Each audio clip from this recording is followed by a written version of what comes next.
ನದಿಯನ್ನ ಸ್ವಚ್ಛತ ಮಾಡ್ಕೊಂಡು ಬರ್ತಾ ಇದ್ದೀವಿ. ಒಂದೇ 2-3 ಬಾರಿ ಜನರಿಗೆ ಜಾಗೃತಿಯನ್ನ ಮೂಡಿಸುವ ಉದ್ದೇಶದಿಂದ ಕಪಿಲ ಆರತಿ ಕಾರ್ಯಕ್ರಮವನ್ನ ಮಾಡುತ್ತಾ ಮತ್ತೆ ಅಲ್ಲಿ ದಿವ್ಯ ಸಾನ್ನಿಧ್ಯವನ್ನು ಸಾಧುಗಳಿಂದ ಪ್ರವಚನದ ಮೂಲಕ ನದಿಗೆ ತ್ಯಾಜ್ಯ ವಸ್ತುಗಳು, ಅಡಿಕೆ ವಸ್ತುಗಳು ಮತ್ತು ಬಟ್ಟೆ ಮನೆಗಳನ್ನ ಇಡಬಾರದು, ನದಿಯನ್ನ ಸ್ವಚ್ಛತವಾಗಿ ಇಟ್ಕೋಬೇಕು ಅನ್ನುವ ಸಂಕಲ್ಪವನ್ನ ಭಕ್ತರಿಂದ ಮೂಡಿಸ್ತೀವಿ.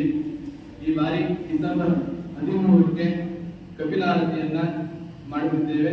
ಸಂಜೆ 7 ಗಂಟೆಗೆ ಕಪಿಲಾರತಿ ಪ್ರಾರಂಭವಾಗುತ್ತದೆ. ಮತ್ತೆ 14 ಮಠದಲ್ಲಿ ಎಲ್.ವಿ. ಕೃಷ್ಣ ಗೌರೀಶ್ ಅವರ ನೇತೃತ್ವದಲ್ಲಿ ಹೋಮ ಅವನ ವಿಧಿವಿಧಾನಗಳಿಂದ ಸಾರ್ವಜನಿಕರಿಂದ ಶಿವನಿಗೆ ಅಭಿಷೇಕವನ್ನ ಮಾಡಿಸುತ್ತಿದ್ದೇವೆ. ಮತ್ತೆ ಈ ಬಾರಿ ವಿಶೇಷ ಏನಂದ್ರೆ ಈ ಸಲ ವರ್ಣದಿಂದ ಏಕದರ್ಶವನ್ನ ಹಮ್ಮಿಕೊಂಡಿದ್ದೇವೆ. ಎಲ್ಲ ಭಕ್ತಾದಿಗಳು ಹೆಚ್ಚಿನ ಸಂಖ್ಯೆಯಲ್ಲಿ ಪಾಲ್ಗೊಂಡು ಭಗವಂತನ ಕೃಪೆಗೆ ಹಾಗೂ ರುಕ್ಮಿಣಿ ಮಾತೆಯ ಕೃಪೆಗೆ ಪಾತ್ರರಾಗಬೇಕಾಗಿ ವಿನಂತಿ. ಈ ಬಾರಿ ದಕ್ಷಿಣಕನ್ನಡ ಕಪಿಲಾರತಿ ಕಾರ್ಯಕ್ರಮದಲ್ಲಿ ಮುಖ್ಯ ಅತಿಥಿಗಳಾಗಿ ಹರಿಹರ ಪೀಠದ ಜಗದ್ಗುರು ಶ್ರೀ ವಚನಾನಂದ ಸ್ವಾಮಿಗಳು, ಮಲೆ ಮಹದೇಶ್ವರ ಬೆಟ್ಟದ ಕಾಲೂರು ಮಠದ ಶ್ರೀ ಡಾಕ್ಟರ್ ಅನಂತ ಮಲ್ಲಿಕಾರ್ಜುನ ಸ್ವಾಮಿಗಳು, ಮೂರೂರು ಬೃಹತ್ ಮಠದ ತಿಪ್ಪರದ ಶ್ರೀ ಇಮ್ಮಡಿ ಉದ್ದಾನ ಸ್ವಾಮಿಗಳು ಆಗಮಿಸುತ್ತಿದ್ದಾರೆ. ಇವರ ಪ್ರವಚನ ಹಾಗೂ ಸಂಕಲ್ಪವನ್ನ ಮಾಡಿಸುತ್ತಿದ್ದೇನೆ. ಹಾಗೂ ಜಾನಪದ ಗೀತೆಗಳು ಮತ್ತು ಸುಗಮ ಗೀತೆಗಳನ್ನ ಹಾಡುತ್ತಾರೆ.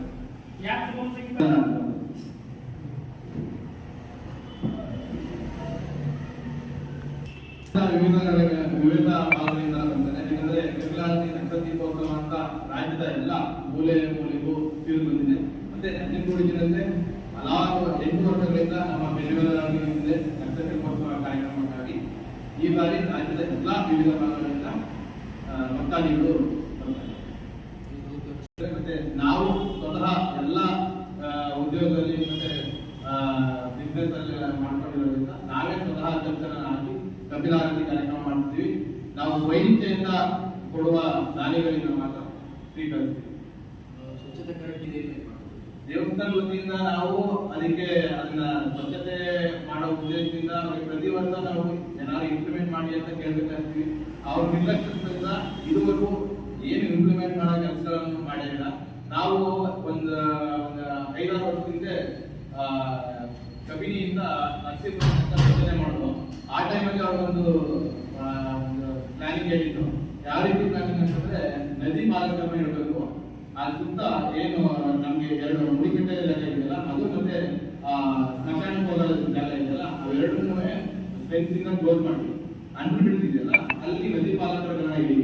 ಅಲ್ಲಿ ಯಾವ ಭಕ್ತಾದಿಗಳು ಬಂದರೆ ಸೋಪು ಶಾಂಪುಗಳನ್ನ ಏನು ತಂದ್ರೆ ನದಿಯಲ್ಲಿ ಇನ್ನೂ ಹೋಗ್ಬೇಕು ಅನ್ನೋದನ್ನ ನಾವು ಈವಾಗನ್ನು ಕೇಳ್ಕೊಂಡಿದ್ದು ಮಾಡ್ತೀವಿ ಅಂತ ಹೇಳಿದ್ರು. ಆದ್ರೆ ಯಾವುದು ಮಾಡಿಲ್ಲ. ಆದ್ರೆ ಪ್ರತಿ ವರ್ಷ ನಾವು ಏನೇ ಸ್ವಚ್ಛತೆ ಮಾಡ್ಕೊಂಡು ಬಂದ್ರೂ ಸಹಕಾರ ಯಾವುದೇ ನಮಗೆ ಸರ್ಕಾರದಿಂದ ಆಗಲಿ ಮತ್ತೆ ದೇವಸ್ಥಾನದ ಕಾರ್ಯ ಅವರು